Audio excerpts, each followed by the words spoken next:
একটু কথা ছিল রূপাঞ্জনা, আমি শেষবারের মতো তোমার সঙ্গে একবার কথা বলতে চেয়েছিলাম।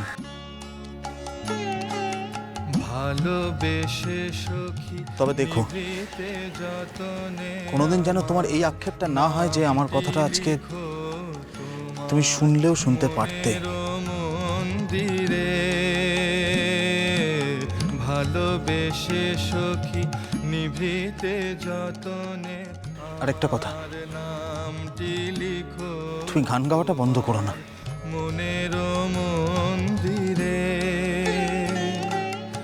আমারও পরাণে যে গান বাজিছে, তাহার তালটি শিখো তোমার চরণ মঞ্জিরে।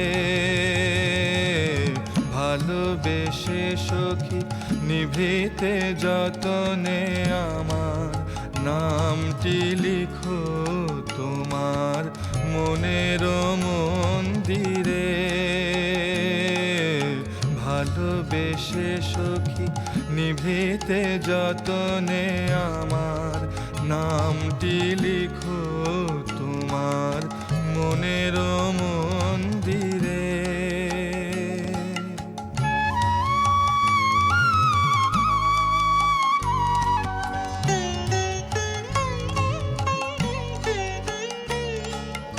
ধরিয়া রাখিও সোহাগে আদরে আমার মুখর পাখি তোমার প্রাসাদ প্রাঙ্গণে।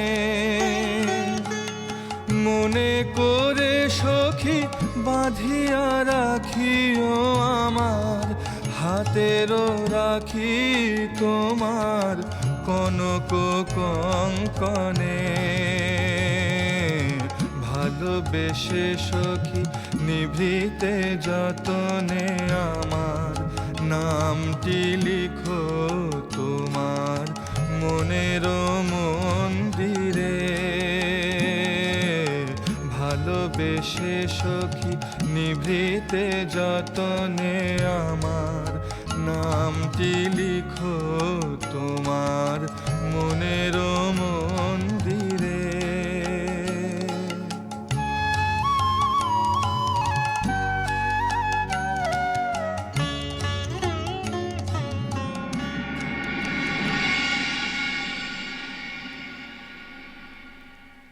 রূপু,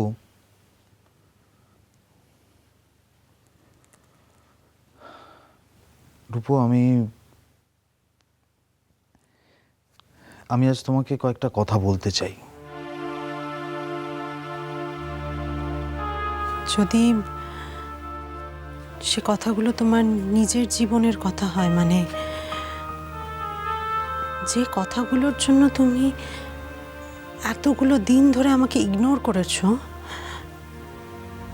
যদি সেই কথাগুলো হয় তাহলে আমি শুনতে চাই না আর্য। কিন্তু আমাকে বলতে হবে রূপু, আমাকে তো বলতে হবে, না হলে আমি মুক্ত হতে পারবো না। আর আমি যদি মুক্ত হতে না পারি তাহলে আমি তোমার কাছে আসবো কি করে?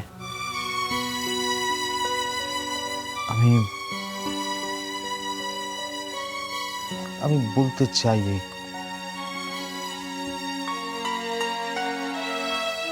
কিন্তু আর্য,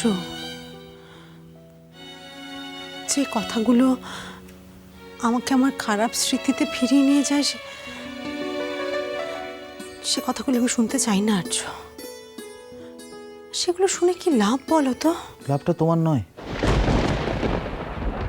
তোমার নয়, লাভটা আমার। আমি যদি এই কথাগুলো তোমাকে না বলি তাহলে এই দুঃখটা সারা জীবন তুমি তোমার মনের মধ্যে চেপে রাখবে, এটা বয়ে বেড়াবে। বিশ্বাস করো, আমি আর এতটুকুর জন্য জীবনে তোমায় ঠকাতে চাই না।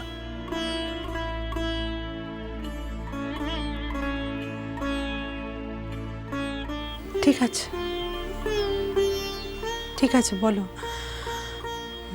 বলো কি কথা তুমি বলতে চাও।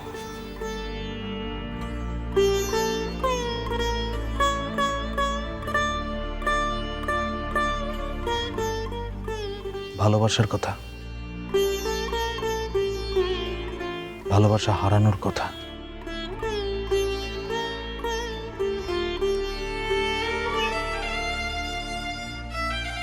আত্ম উপলব্ধির কথা। ডলটা ছোটবেলায় পাঞ্জাবে থাকতো। আমরা যখন ফুলমাসির বাড়ি গেছিলাম, মানে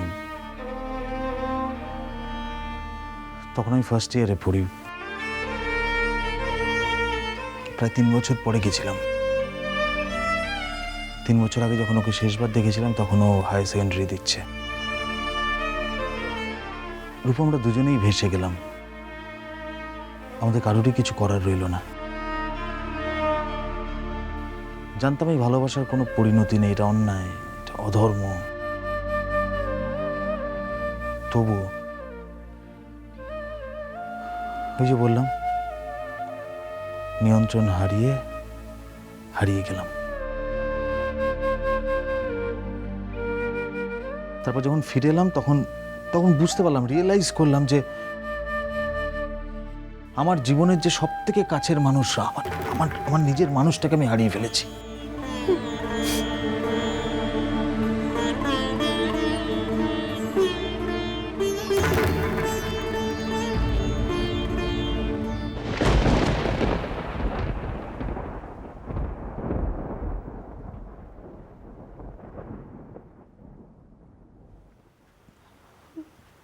প্লিজ কেঁদো না,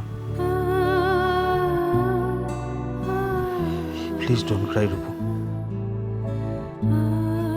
তোমাকে তো পুরো কথাটা শুনতেই হবে। এই কথাগুলো শুনতে আমার ভালো লাগছে না আর্য।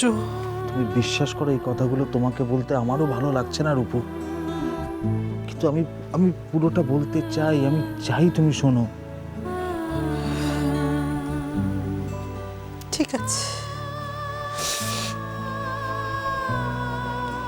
ঠিক আছে, বলো।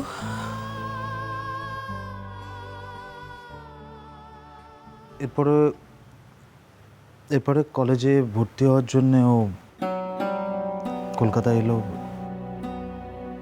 আমাদের বাড়িতেই উঠলো। এরপর থেকে আমি সবটা জানি আর্য, আর বলতে হবে না প্লিজ। তুমি জানো না, তুমি সম্পূর্ণটা জানো না রূপু। আমাকে দয়া করে বলতে দাও, তুমি শোনো।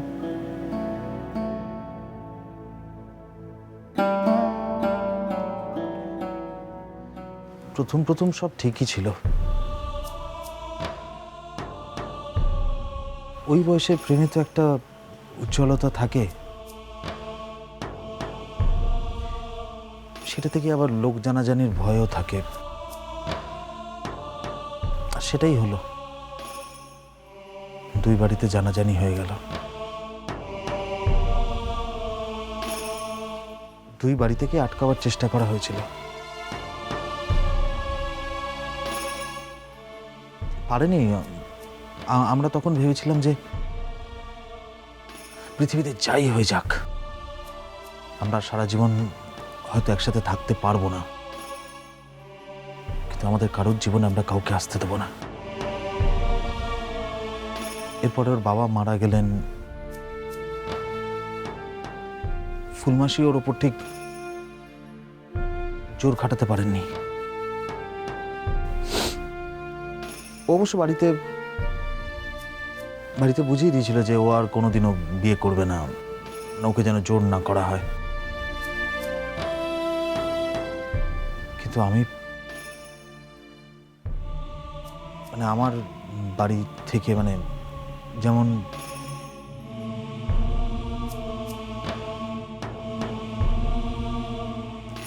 আমাদের বিয়ের ঠিক আগে আমার মায়ের হার্ট অ্যাটাক হয়। আমাদের আত্মীয় স্বজন, বাড়ির সবাই আমাকে দোষারোপ করতে থাকে। সেই সময় মা আমার দুটো হাত জোর করে বলে যে বিয়ে কর। তবু বিশ্বাস কর, আমি মাকে বলেছিলাম যে মা, আমি একটা শর্তেই বিয়ে করতে পারি, যদি মেয়েটা সব জেনে শুনে আমাকে বিয়ে করে। আমার মা বলেছিল, রূপু,